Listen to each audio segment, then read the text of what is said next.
Hello అండి. ఈ వీడియోలో వచ్చేసి నేను మీకు బెండకాయతో అయితే ఒక మంచి మసాలా కర్రీ అయితే ప్రిపేర్ చేశాననమాట.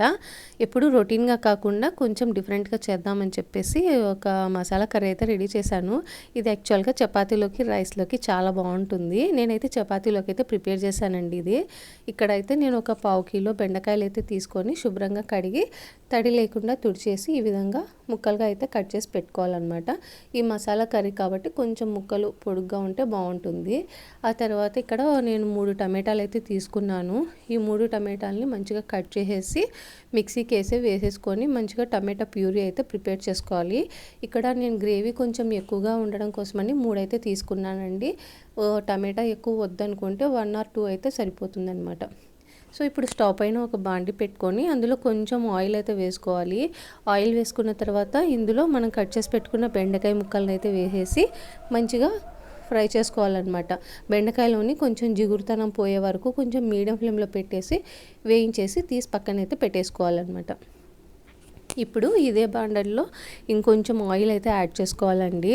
ఈ ఆయిల్ అనేది కొంచెం హీట్ అయిన తర్వాత ఇందులో ఒక చిన్న బిర్యానీ ఆకు, 3 లవంగాలు, ఒక చిన్న ఇంచు దాల్చిన చెక్క, ఒక ఇలాచీ అయితే వేసుకొని ఒకసారి అలా కలుపుకోవాలన్నమాట. ఆ తర్వాత ఇందులోనే ఆనియన్ అయితే ఒకటి పెద్ద ఆనియన్ తీసుకొని ఇట్లా చిన్నగా ముక్కలుగా కట్ చేసేసి వేసుకొని బాగా ఫ్రై చేసుకోవాలన్నమాట ఆనియన్స్ని. ఆ తర్వాత ఇందులోనే ఒక చిన్న పచ్చిమిర్చి కూడా ఈ విధంగా కట్ చేసేసి వేసుకొని కలుపుకోవాలన్నమాట. ఆనియన్స్ కొంచెం వేగినాయి అనుకున్న తర్వాత ఒక చిన్న టీ స్పూన్ అల్లం వెల్లుల్లి పేస్ట్ అయితే వేసుకోవాలి. ఈ అల్లం వెల్లుల్లి పేస్ట్ వచ్చేసి పచ్చివాసన పోయే వరకు కలుపుకోవాలండి. ఆ తర్వాత మనం మిక్సీకి వేసి పెట్టుకున్నాం కదా టమాటా ప్యూరీ, ఆ టమాటా ప్యూరీ కూడా వేసేసి ఆనియన్స్లో టమాటా కొంచెం బాగా మగ్గే వరకు మంచిగా కలుపుకోవాలి. టమాటా మగ్గడానికి కొంచెం టైం పడుతుంది కదా, నేను మూత పెట్టేసి మగ్గించుకోవాలి. ఇప్పుడు ఇందులోనే ఒక చిటికెడు పసుపు, రుచికి సరిపడా ఉప్పు, ఆ తర్వాత ఇందులో కొంచెం కారం అయితే వేసేసుకోవాలి. అలాగే ఇందులోనే ఒక చిన్న 1/2 టీ స్పూన్ వచ్చేసి ధనియాల పొడి అయితే వేసుకోవాలి. అలాగే కొంచెం జీలకర్ర పొడి అయితే వేసుకోవాలండి. ఆ తర్వాత ఇందులోనే మంచిగా పెరుగు అయితే వేసుకోవాలి. ఒక 1/2 కప్పు పెరుగు అయితే వేసుకుంటున్నాను నేను ఇక్కడ. ఇవన్నీ వేసి మసాలాలంతా మంచిగా కలుపుకోవాలన్నమాట. టమాటా ప్యూరీలో బాగా కలిసిపోయేటట్టు బాగా కలుపుకోవాలి.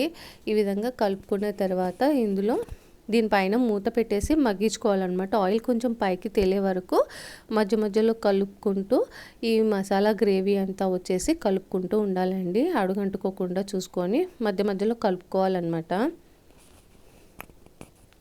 ఆ తర్వాత ఇది మసాలా అంతా బాగా కొంచెం మగ్గి ఆయిల్ కొంచెం సపరేట్ అయ్యే టైంలో ఈ మనం వేయించి పెట్టుకున్నాం కదా బెండకాయలు, ఈ బెండకాయ ముక్కలను కూడా వేసేసి ఒకసారి బెండకాయ ముక్కలకి ఆ మసాలా అంతా పట్టుకునేటట్టు బాగా కలుపుకోవాలి ఒకసారి. ఆ తర్వాత మూత పెట్టేసినామంటే కొంచెం ఆ మసాలా ఇవి అంతా వచ్చేసి బెండకాయలకి బాగా పట్టుకుంటుందన్నమాట. మూత పెట్టేసి మగ్గించుకోవాలి. ఆ తర్వాత తీసి ఒకసారి కలుపుకుందాము. చూడండి ఆయిల్ సపరేట్ అవుతూ వస్తుంది లైట్గా. తర్వాత ఇందులో కొంచెం వాటర్ అయితే వేసుకోవాలండి. ఒక 1/2 గ్లాస్ వాటర్ అయితే వేసుకోవాలి. ఎందుకంటే బెండకాయ ఉడకడానికి కొంచెం టైం పడుతుంది కాబట్టి అందులో కొంచెం ఒక 1/2 గ్లాస్ వాటర్ వేసుకొని ఇక్కడే మనము ఉప్పు కారం అయితే ఒకసారి చెక్ చేసుకోవాలన్నమాట. ఏదైనా కారం తక్కువైనా లేదా సాల్ట్ తక్కువైనా ఇంకొంచెం యాడ్ చేసేసుకొని అడ్జస్ట్ చేసుకుంటే సరిపోతుంది. వేసేసిన తర్వాత ఒకసారి మూత పెట్టేసి మగ్గించుకొని ఇలా తీసి చూసినట్లయితే మనకి కర్రీ అంతా కొంచెం బాగా దగ్గరగా అవుతుంది. బెండకాయ ముక్కలు కూడా మంచిగా ఉడికిపోయి ఉంటాయి అన్నమాట.